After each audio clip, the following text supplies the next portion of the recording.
How are you feeling about your immune system right now? One of the things we were scared about 12, 11, 10 months, we were really concerned about how do I boost my immune system? How do I stay well? How do I avoid the virus? Or if I get the virus, how do I make sure I can get well? And, we relaxed a little bit, and I think, we're a little tired of it. We're in this space. And for that reason, and the fact that many of us, we're in layers here at Flipping 50, and I will just give you a synopsis of who we are. So, collectively, we're women between about 45 and 70, now, plus or minus, because women in perimenopause and in postmenopause, I mean, that could go forever, but probably fewer women who are online, right, regularly and using social media, connecting with me in their mid and latter 70s. So we'll get there, but we're not there yet. And women who are in their early 40s potentially may mistakenly believe that flipping 50 means you need to be there in order to have this apply to you. Although older women also have that same question. What about 60? What about 70? Well, the point is, flipping 50, really the big deal happens in your usually early 50s. But after that, you actually may be better off in your 60s and 70s. Flipping 50 is about how we flip the second half, not about how you flip the 50. So, for that clarification, I hope that helps. And you may now have other friends that you realize the earlier they start doing the right thing, the easier segue they will have in transition. The more fit you are, the more you are doing the right thing, the better off you will be and experience menopause. That said, I know that many of us in our various ages and stages are either just having had the vaccine, considering the vaccine, now eligible for the vaccine, or actually, like me right now, I really want to do some traveling and go to a family wedding, and I'm having second thoughts about it and about, you know, even though I may be among relatives who the majority of whom will have had the vaccine, I won't. And I'm most susceptible. At first I was worried about me being the one who's traveling and potentially bringing things to them. And we don't completely know that they're not susceptible anymore, but we have a pretty good idea of 91 percentile success rate. And even 10 days after your second, that almost 100% success rate and immunity. However, I will be traveling, so not everyone I'm going to be around will be protected by the vaccine. There will be younger people there. And I myself am not sure if I will be fortunate enough to get in. I mean, you've got to basically have your finger on the trigger ready to apply and get one of those appointments when they open up. Because right now, at least where I am, 55 and olders are eligible. That means me, but the appointments are all taken. So, because I don't feel like I'm high risk, I haven't been, really forthright first in line, and this is all a part of the backstory to this current episode. I recently saw a post by a good friend and no stranger to flipping 50, uh, Bridgit Danner, who talks very frequently about mold toxicity, but also about boosting the immune system, which is a big part of healing the mold toxicity. You will hear in this episode, she's riding me a little bit to make sure that I've done everything that I need to do from my mold exposure, and probably wisely so. But I wanted to bring her on based on a post that I recently saw that really concerns, or should, a lot of our Flipping 50 members.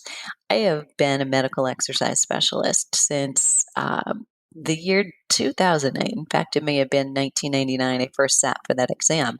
I now am a subject matter expert, which means I write item exam questions. And I work with a lot of people who are on statin drugs. And often, whether it's me directly working with them or trainers who've worked in, our programs that I've directed and supervised, there are a lot of people who are on them. And yet I've found that very few people have ever been told by their physician that CoQ10 is depleted by statins and that it would be good for them to be supplementing. Well, this past year, that's become very important to me that you all know that, because CoQ10 is also important for aging, but also important for your immune system. And so I wanted to bring Bridgit on because of a recent post, recent blog that she's done on her own site, and kind of dig into CoQ10, but then explore other things that you and I might want to kind of re-engage with regards to our immune system. Because the next play here is that as you and I do get our vaccines, yes, we know people are reacting to them. So how do we support our bodies in having a strong immune system so that if we do have a response to the vaccine, that we get over that relatively quickly and move on? And I don't always think that a reaction of some type to a vaccine is a negative thing, but the severity of that is probably greater among those whose immune system is not as strong. So what can you do? What can we be thinking about as we consider all of the news about any strains or variants that may come out? We can't just decide that, we're over it and we're done. We really want to make it through to getting the majority of people covered safely. And we can't necessarily rely on herd immunity, and we can't necessarily rely on the vaccines. So there's no persuasive argument here one way or the other, because I think no matter where you are in your decision personally, you still need to be doing everything you possibly can. And if you've got somebody who's under exercising or over exercising, or you yourself are, if you have someone who's under eating, overeating, has gut health issues, and a lot of food sensitivities, potentially they're more vulnerable to the virus and any illness. So this episode is for you. And I'm Deborah Atkinson, the host of Flipping 50, where I usually share primarily how to eat and how to move, how to change your mindset so that you can have the energy and the vitality that you want, need, and deserve in the second and better half. And today I'm talking with my dear friend, Bridgit Danner, about first CoQ10, and later we talk about some other things that you may want to consider. So if the word or the term mitochondria is foreign to you, or definitely means something, as it should, you're going to want to tune in. This episode is brought to you by the After 50 Fitness Formula for Women. It's a do-it-yourself course. You can jump in, go through the 8 modules week by week, and I send you a little reminder to keep you on track and really be your own guinea pig as you go through it, with interactive worksheets and quizzes and tests and assessments so that you can track your progress and see how you're doing. But if you are a woman who wants to know not just the what to do, but the why is this the way to do it now for me? That's what this program is all about. So I share with you the research that I've included in You Still Got It, Girl, but we put it into action. And I will link to the After 50 Fitness Formula for Women course in the show notes. Thanks so much. Let's dive in to this episode. Bridgit Danner has been a licensed acupuncturist since 2004 and a certified functional diagnostic nutrition practitioner since 2015. She ran a busy integrative medicine clinic for 10 years and has done over 12,000 treatments in her career. After losing everything to toxic mold, Bridgit now educates about toxins on how to detoxify with a functional healthcare approach through her online community at bridgitdanner.com. She also offers functional lab testing and practitioner-grade supplements through her shop, hormonedetoxshop.com. Bridgit.com. Bridgit, thanks so much for being here. Hi, Deborah. I'm delighted to be here. So I'm going to ask you a question, maybe a little redundant based on what I just read, but talk a little bit more about how did you get into this detox field? Because I was exposed to mold, but I didn't necessarily get into detox. So what got you here? We might need to talk to you about what you still need to be doing, miss. It's kind of beautiful because in a way it's two things. The whole reason I got into natural medicine is because I was an environmentalist and I wanted to just influence the way people live their lives. And I thought, natural medicine is a way, and then I'll educate about recycling or whatever, kind of environmental friendly things. But then, I started my practice and I was just busy treating the usual things an acupuncturist does, back pain and frozen shoulder and stuff. And in a sense, like the environmental piece sort of went away. It was sort of how I lived my life. And I lived in Portland, Oregon. So it's kind of how everyone was living their life. And I just sort of let it go, in a sense, as being part of my practice. And then I got really sick from living in this moldy home and had to learn a lot more about toxins and detox. And I was learning so much that I really wanted it to become the focus of my practice. So in a way, that illness and everything that transpired around it, moving and all that, created this opening where it was like, well, now is the time where I actually can live this goal I always had, which was to teach about toxins and have people change their lifestyle. It's just in a little different context than I thought, because now I'm helping more people who are chronically ill discover their sources. But still, I'm just so thankful to educate on all these topics. And I just always enjoy learning more and more and sharing it. Love that.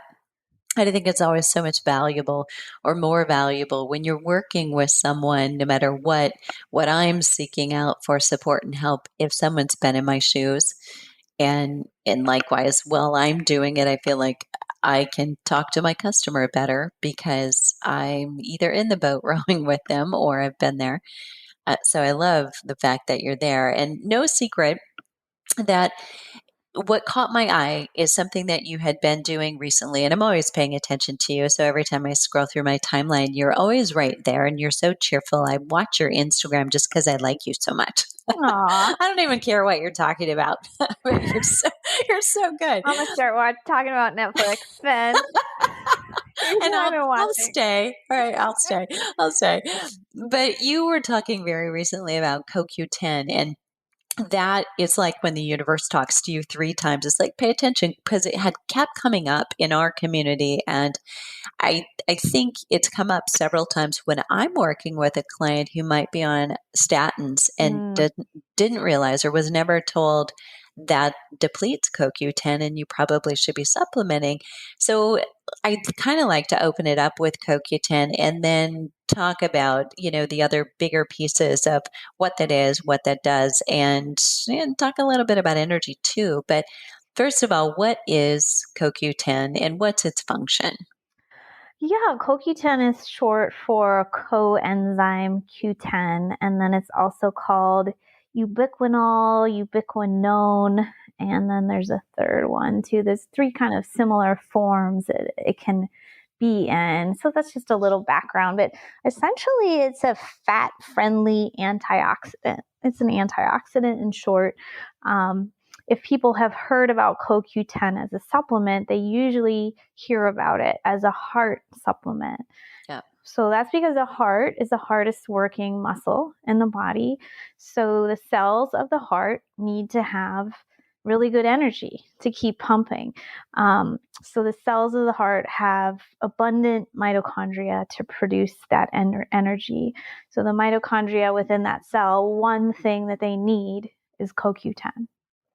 So the body makes CoQ10. That's the main source of it. You can also get a little bit through your diets, and you can get it as a supplement. I think the supplement was maybe just invented in the 60s or something. I'll have to double check that, but it hasn't been around forever. But I think there's a lot of potential for it, and still some potential being developed in how it's manufactured. I found out about it maybe 3.5 years ago from a colleague. And she was like, I actually had worked with her for mold, a little time earlier. And she's like, how's the mold coming, etc. And we were just chatting, and she was like, oh, well, have you taken CoQ10? Here's the kind I sell. It's so great. And I was sort of like, ugh, I had tried so many things at that point that I've become just a little tired of trying so many things. But I'm also a sucker for trying new things. So eventually I did try it, and I took it for a month. I don't know if I could totally tell. And then I stopped taking it, Deborah, and that's when I could tell. I Wow. started to be more tired again. Yeah. So I was like, oh, I guess that was working. So I got back on it, and, I'm not religious to remember every day, but basically my morning routine is to take CoQ10. And so I like it. We recently started selling it ourselves, and, doing more research on how it works in the body, how it gets into the cells and all that. So yeah, I think it's a supplement that people should know about. And even if you don't end up taking the supplement, just a whole concept to know about, because your mitochondria are hugely important for that heart health, anti-aging, detox, energy, just lots of things. So once you start learning it, it's like, wow, this is pretty cool. So let's break that down. So you threw out the word mitochondria, and I know that, of course, for really a different reason than we even talk about it today. I mean, it's so much more valuable than we ever did, but we used to talk about it, in kinesiology and exercise phys, and that was my first introduction to it. So let's talk about the energy and the energy production in mitochondria. So for listeners, what are mitochondria, and why do they what do they need to know about them besides that they're energy for exercise? Yeah, this is where I think things get real interesting with biology here. So, there's a theory, like a working theory, and I think it's pretty well backed, but who knows? That about 2 billion years ago on this planet, bacteria got inside some like primitive cell life, and these bacteria are what are now known as mitochondria. So it's bacteria looking for like protection that went inside of a cell and formed this symbiotic relationship where they end up producing energy that the cell can use. It's kind of crazy, to be honest. So that's what mitochondria are. And they have their own DNA that is different than our DNA. And this is cool too. Like when you become pregnant, there's mitochondria in your ovarian cells. So your baby your baby is kind of passed down the mother's mitochondria from DNA to the child, and not the father's, interestingly enough. So it's just a pretty fascinating little world.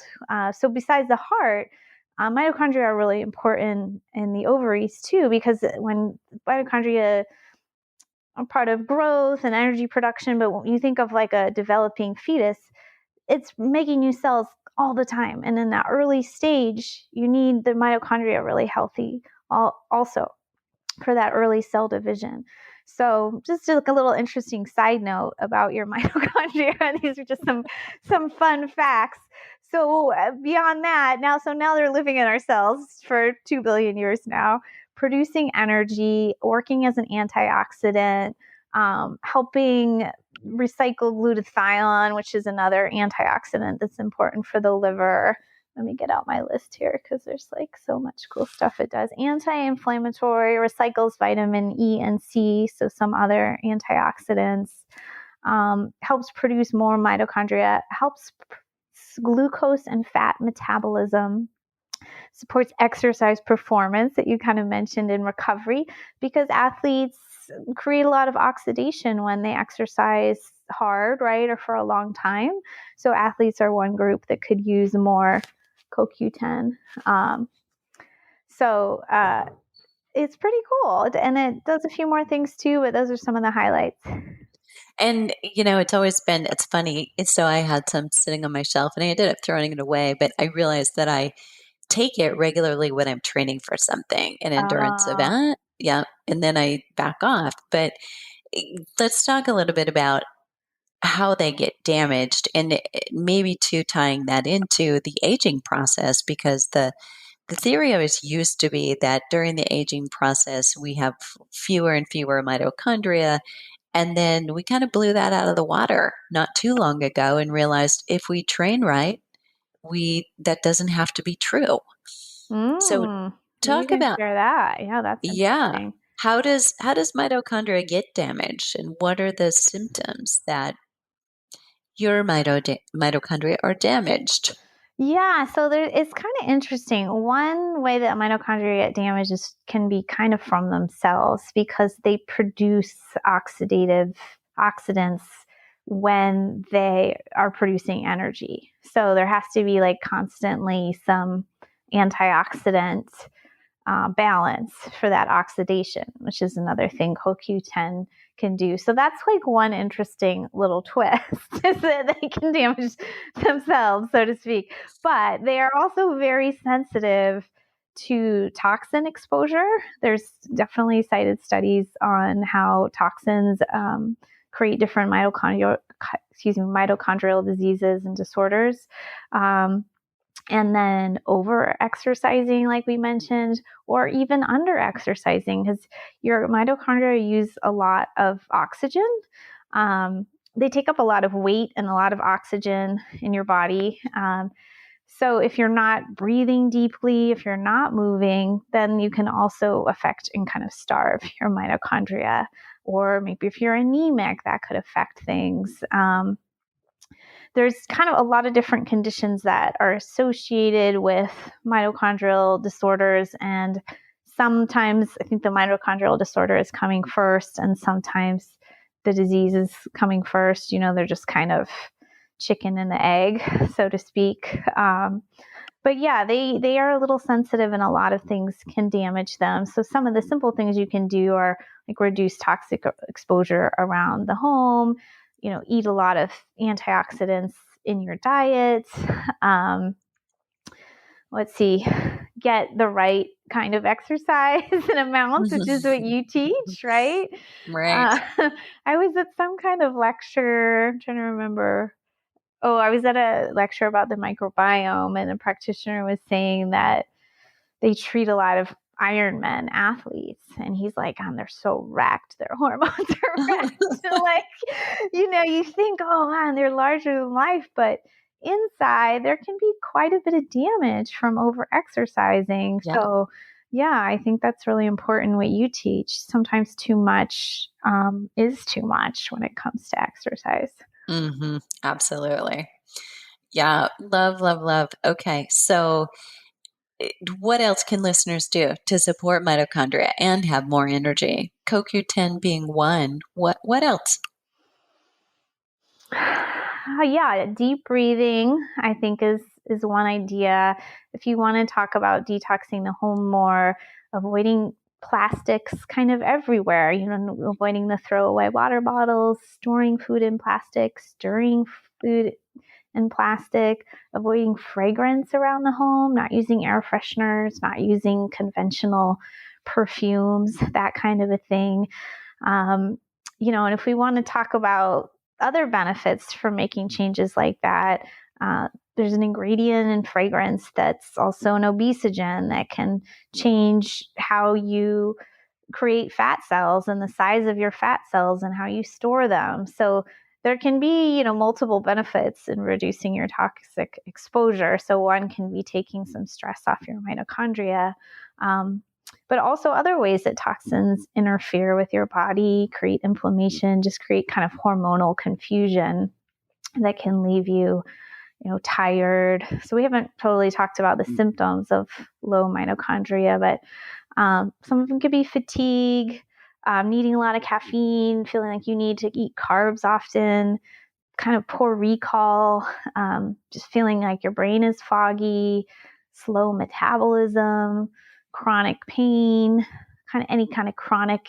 inflammation. Can be tied to thyroid diseases, so hypothyroidism. I think your mitochondria I need to look this up, like a thyroid hormone receptor. There's some interesting combination between or connection between the two things. So, like for me, when I found CoQ10, I was kind of halfway recovered from being sick with mold, but I just wasn't all the way recovered. I was just still get colds and flus a lot, tired, stuff like that, and just wasn't feeling my best. And I think people can relate to that, and they're not really sure what to blame, so to speak. So I usually encourage people, like, look at toxicity and look at cellular energy, because I think they're pretty rampant. And if you start kind of tuning into it, you may realize, like, oh, this is something that I could address as well. Yeah, great tips. And I think really it could be like a week-long process, right, to go through and just begin to weed out each of those things and think seriously about, like, the cleaners underneath the kitchen sink, what's in your bathroom cabinet, like Yeah. one by one by one. Yeah, I know for a lot of women, I think giving up that fragrance and perfume is like one of the hardest things, one of the last things to go. Yeah, because we have all sorts of associations with smells. Um, Mm, yeah, but I think I'm into essential oils. There's so many yeah. beautiful scents, Mhm. and like kind of natural perfumes you can use. There's tons of hair products and skin lotions now scented with essential oils that still smell really amazing, that you can just pick up at the grocery store. You don't necessarily have to make it yourself. Um, and like you said, little by little, like, you don't have to go switch everything. Um, but maybe just, like, even if you have your favorite perfume, like, just be open to going and looking when you're at the natural grocery store, or, when you're at some kind of shopping party or whatever it is, like, just be open to maybe that there could be something else. And just be curious. Start Yeah. with that. Start with that. Great suggestion. And I mean, literally, while we're recording this, this is almost to the day, about 365 days into this pandemic.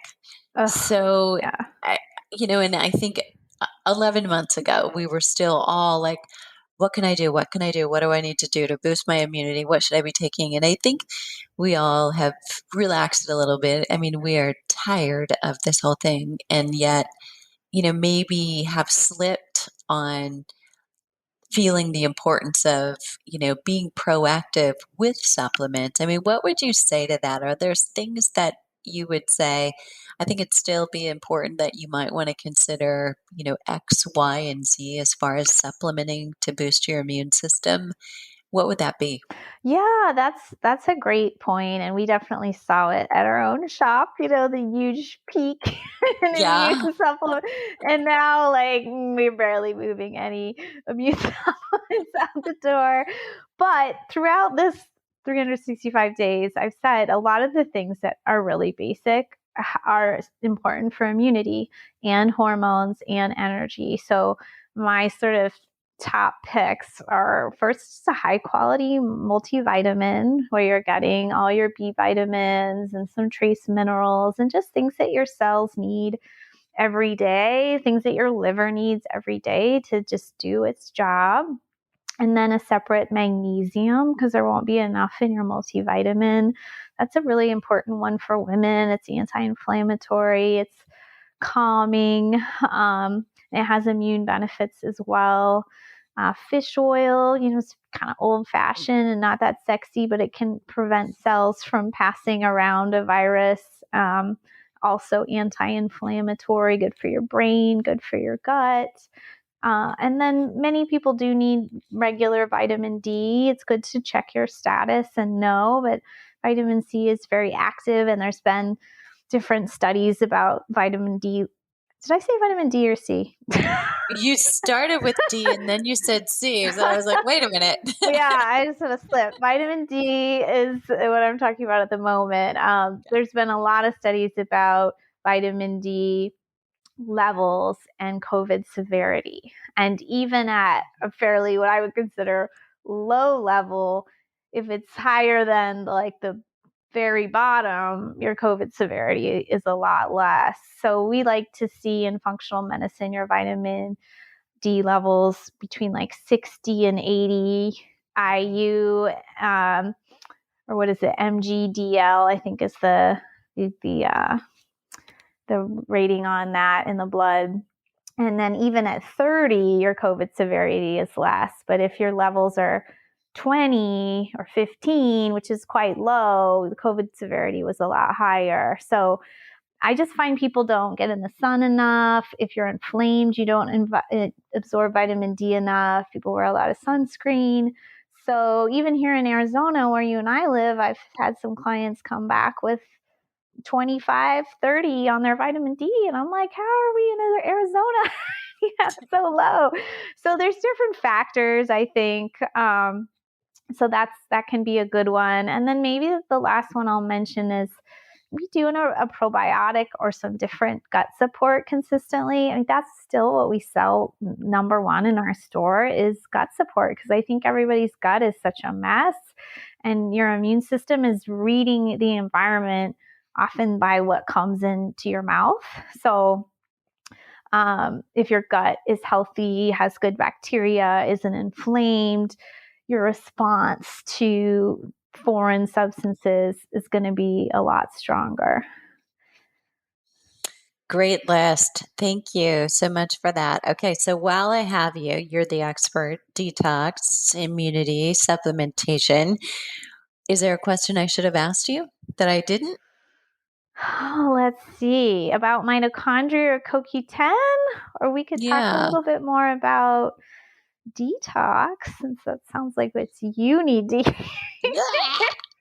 Do you hear her, you guys? I mean, really. Yeah, let's talk about, so we talked about avoiding some toxins, but let's talk about getting some out of the body, which is something I'm really passionate about. So using a sauna, that conversation has changed a bit since COVID, because it can be harder to get out to a sauna like at the gym.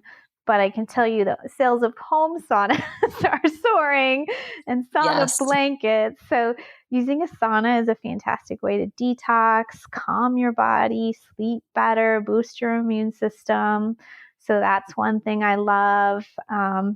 Another thing I teach about is dry brushing, which is a lot cheaper and faster. You can do every morning, and it's energizing. It kind of keeps your skin from looking puffy, returns over your skin, and moves your lymph. So it's helping, it's sort of gently supporting detox and communication in your body, because when your lymph gets backed up, this is another way your immune system may not communicate as well when your lymph system is backed up. So getting that moving with dry brushing is a simple thing you can do. Having a glass of warm lemon water or room temperature lemon water in the morning is a super easy thing to kind of flush your system and get some alkalinity in there. So I have a lot more detox options, but I'm a big fan of detox techniques, and just doing those regularly, because even if you reduce the toxins in your home, which is essential and fantastic, you're still going to be exposed to toxins. We just all are, from our water, from being out, from, I see when we test clients, like jet fuel residue in their urine and stuff like that. Like, we're just exposed to stuff that we can't totally avoid. So I'm passionate about just making detox part of your lifestyle, so that you have that kind of safety net of clearing these things. And really, I think you're going to notice your energy be better from doing those things regularly. So agree. And I don't know about you, I think we have the same sunlight and sauna. How often do you get in yours? I would say at least a couple times a week.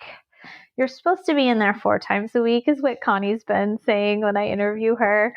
But I'm going to be honest, I would say at least 2. How about you? I'm probably a 2 now. As it gets warmer, I always find it harder. When it gets really hot, I'll be back in it again because I am in the air conditioning so much that I don't like that. Oh, So, interesting. yeah. So during the cooler months, definitely it's super easy. I'm in there almost every day. I look forward to it. But now I'm like, every time I have an opportunity to take a break, if the sun's out, I want to go outside and do something. But Right, which has its own benefits too. yeah, So, yeah, yeah. I think it's a balance. So good. Okay, so where can listeners get more Bridgit? Yeah, my main site is my name, which is bridgitdanner.com. And we've got a whole page of free guides about like detox routines and detox swaps. I was realizing as I got ready for this, we need a mitochondria kind of ebook. We don't have one yet, but we've got one on the brain and the gut. So whatever you're needing, we've got some things to get you started. So good. And you also shared, listeners, I'll put the link to this, 5 easy detox swaps, which I love. So to get you started, and me clearly, because she's pointing her finger at me over here. I worry about you. If you're exposed to mold, then let's make sure that stuff is out of you. Oh, it's true. Let's make sure. Thanks so much for your time today. Thanks, Deborah. Thanks, everyone, for listening. You bet. And listeners, if there's a question that you wish I would have asked while I had the chance, you can, of course, visit Bridgit at the links that'll be in the show notes. And that's at flipping50.com/detox2, detox the number 2. And you can also put your questions below the show notes, and I'll make sure that she gets them if you ask a question too hard for me to handle. What are you waiting for? Let's start flipping 50 today.